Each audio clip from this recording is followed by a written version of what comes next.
Naweza kukiri kuwa safari yangu ilianza kwa bahati mbaya, ama niseme ni kwa wito wa kazi. Nilikuwa mwanafunzi wa mwisho katika idara ya historia na utamaduni wa watu wa Kiafrika, na kazi yangu ya mwisho ya kumaliza shahada ilinipeleka kijiji ambacho hata Google haikijui vyema, kijiji cha Ntoni.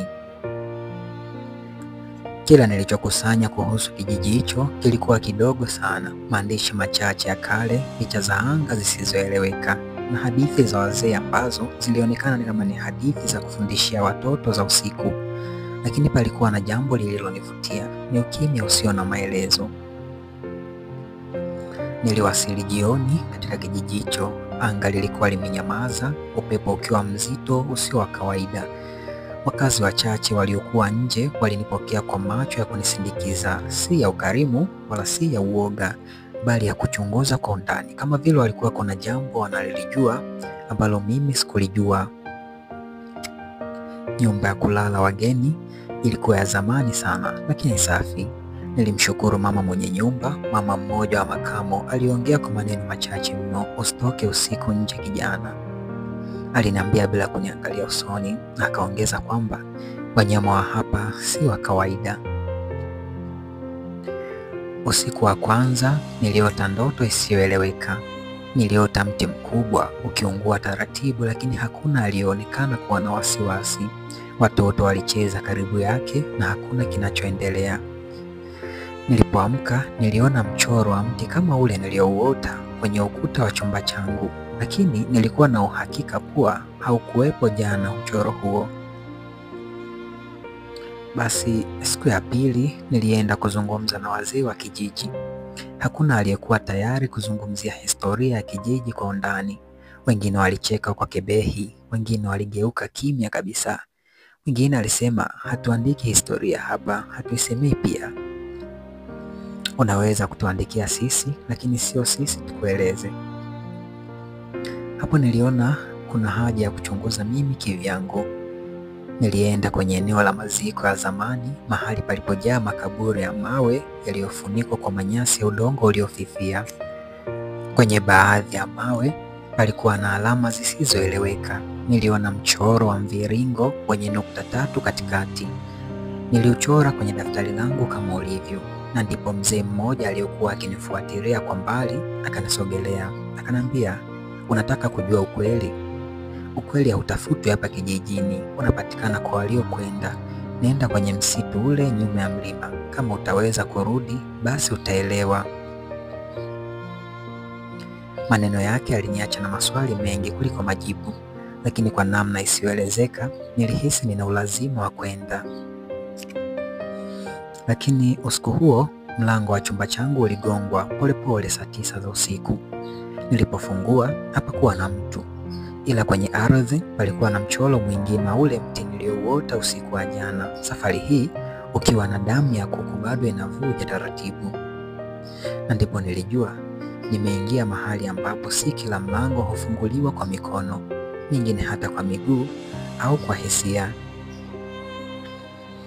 Siku iliyofuata nilijikuta nikitembea bila ramani, nikifuata tu hisia. Nilikuwa na lengo moja: kufikia ule msitu alioutaja mzee jana. Msitu ambao hauonekani vizuri kwenye ramani yoyote, lakini wenyeji walikuwa na jina lao juu ya msitu ule. Walikuwa wanauita msitu wa pumzi ya zamani. Barabara ya kuelekea huko haikuwa inapitika vizuri. Ilikuwa haijatumika kwa miaka mingi. Miti ilikuwa kama inazungumza, matawi yakigongana juu yangu kwa sauti ya miungurumo midogo midogo kama ya kunong'ona. Ukimya ulioambatana na upepo mzito ulikuwepo pia. Niliingia ndani kabisa ya msitu, na ndipo nilipoona kitu cha kwanza kisicho cha kawaida: vijikaratasi vya kale vilivyoshonwa kwa nyuzi vikitundikwa kwa matawi ya juu ya mti. Vilikuwa vimeandikwa kwa herufi ambazo siweza kutafsiri, lakini kila karatasi ilikuwa na mviringo wenye nukta 3, ule ule niliouona kule makaburini na kwenye mchoro wa damu usiku uliopita. Kadri nilivyozidi kusonga mbele, anga lilibadilika. Mwanga wa jua ulizuiwa ghafla na vivuli vya miti mikubwa kiasi kwamba hata jua la mchana lilikuwa linaonekana kama jioni. Maji kutoka mwamba yalitiririka kimya kimya na kila tone lilionekana likilia taratibu. Nilipofika katikati ya msitu, niliona kitu kilichonisimamisha ghafla. Nyumba ya udongo moja tu ikiwa imejengwa katikati ya uwazi wa duara wa ardhi iliyojaa magamba ya nyoka na maua mekundu kama damu. Lakini haikuwa nyumba ya kawaida, ilionekana kama ni sehemu ya msitu wenyewe. Majani yalikuwa yameota ukutani na paa lake likipumua kama kifua cha mwanadamu. Nilisogelea kwa tahadhari. Kabla sijagonga mlango ulifunguka taratibu, na hapo alikuwepo mwanamke mzee mwenye macho meupe kabisa bila mboni, lakini uso wake haukuwa kutisha. Alionekana kama mtu anayefahamu siri nyingi kuliko dunia nzima. Umeshafika? Kwa hiyo umechagua kuona? Aliniambia hivyo bila hata mimi kusema neno. Lakini nilijaribu kuuliza ni nini maana ya alama zile zenye mduara na vinukta vitatu katikati, lakini hakujibu moja kwa moja. Na nikamuuliza ni nini historia fupi ya kijiji hiki. Akanambia kijiji hiki kilikubali zawadi ya urahisi kutoka kwa kitu kisicho cha duniani. Tulisaini kwa damu, si kwa kalamu. Na laana haiji ghafla, inakuwa kama mti polepole, lakini kwa mizizi yenye kina. Nilihisi kitu kikipita kwenye mgongo wangu. Laana? Ni laana gani? Na kwa nini hakuna anayezungumza wazi? Nilipotaka kuuliza zaidi, aliinuka taratibu na kunikabidhi kikasha kidogo cha mbao. Akanambia hutaki kufungua hapa. Rudi, lakini ukifungua uwe tayari kubeba ulichogundua. Nikiwa bado na maswali lukuki, nilirudi jioni nyumbani kijijini. Kila mtu alinichungulia kwa jicho la tatu, kama vile walihisi nilichokiona msituni. Na usiku huo niliamua kukifungua kile kikasha.